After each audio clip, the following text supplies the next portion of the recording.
Als 3 Tage nachdem Russland im Februar 2022 die Ukraine überfallen hatte, Bundeskanzler Scholz eine Zeitenwende ausrief, ahnten wohl die wenigsten, wie tief diese in unser aller Leben eingreifen würde. Wir haben es in unserer Sendung ja bereits gesehen. Noch immer fallen russische Bomben auf die Ukraine und längst wächst die Sorge, auch Deutschland könnte Ziel russischer Aggressionen werden. Deshalb entscheiden sich nun hierzulande Frauen und Männer, denen das Militär bislang vielleicht eher fremd war, dafür eine Ausbildung zu machen und anschließend als Reservisten in einer Heimatschutzkompanie der Bundeswehr zu dienen. Sebastian Manz und Hauke Hirsinger waren mittendrin in Bremen dabei, auch als gelernt wurde, über Befehle nicht erst in einem Stuhlkreis zu debattieren. Malte lernt das Kriegshandwerk. Er ist Rekrut der Bremer Heimatschutzkräfte.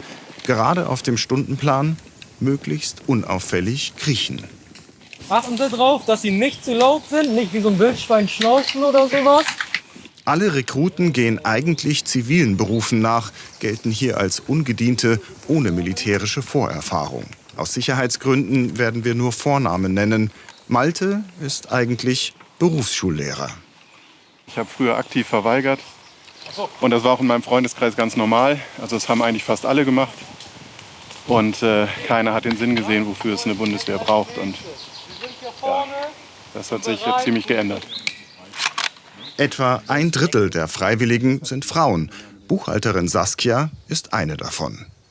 Ich muss sagen, dass ich da keinen Unterschied feststelle, ob Mann oder Frau. Wir sind eine Einheit, wir sind eine Truppe. Man stellt sich den Herausforderungen, die man sonst sich nicht so stellen würde tatsächlich. Für die Ausbilder ist es durchaus eine Herausforderung, Zivilisten an den Soldatenberuf heranzuführen. Es ist das Umdenken von Zivil auf Militär. Also wenn ich jemandem etwas sage, dann erwarte ich, dass er das macht. Und für viele aus dem zivilen Bereich ist es natürlich der Punkt, dass sie diese Sachen erstmal hinterfragen, diskutieren.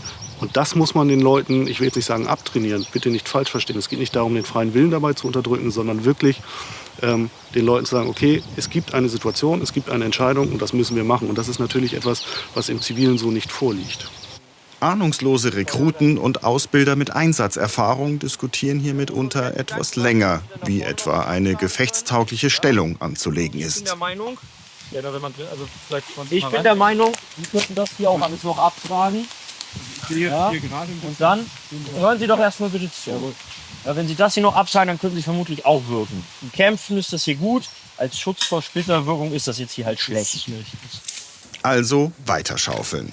An 3 verlängerten Wochenenden sollen die Rekruten die militärischen Grundlagen erlernen. 165 Stunden Ausbildung. Danach sollen sie als Teil der Bremer Heimatschutzkräfte im Kriegsfall der regulären Armee den Rücken frei halten. Sie beobachten den ganzen Bereich hier vorne. Wichtig, wenn Sie hier bereit sind, die Sicherung steht an die Kameraden, die hier liegen, aber wie gesagt leise, ja? Bremens ranghöchster Soldat treibt den Ausbau des Heimatschutzes angesichts der russischen Aggression in der Ukraine voran. Er muss eine wichtige Drehscheibe des US-Militärs sichern. Der Auftrag der Heimatschutzkräfte ist der Schutz verteidigungswichtiger Infrastruktur in Deutschland, kritischer Infrastrukturen. In unserem Fall für Bremerhaven ist es vor allem Schutz des Hafens Bremerhaven. Die Funktionsfähigkeit Bremerhavens, diese einzuschränken, ist durchaus in Putins Interesse. Eine Situation, die den Rekruten durchaus bewusst ist, ja sogar der Grund für ihr Engagement. Der ausschlaggebendste Punkt war dann die Ukraine, ja, der Überfall von Russland. Ich finde aktuell, die Lage zeigt ja, dass man doch was tun sollte. Und ja, so kann ich dem Staat was zurückgeben. Guten Tag, Heimatschutzkommando Bremen. Guten Tag, Herr Oberst! Fehlt nur noch das, was seit tausenden Jahren überall auf der Welt Soldatenpflicht ist. Ein Treuegelöbnis. Löwensaufstellung, Zügigstand. Ich gelobe. Ich gelobe. Der Bundesrepublik Deutschland. Der Bundesrepublik Deutschland. Treu zu dienen. Treu zu dienen.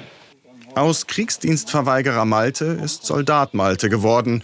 Er und die anderen Freiwilligen sind nun Teil der Bundeswehr und sollen das Land schützen. Im Ernstfall auch mit der Waffe in der Hand. So, und wie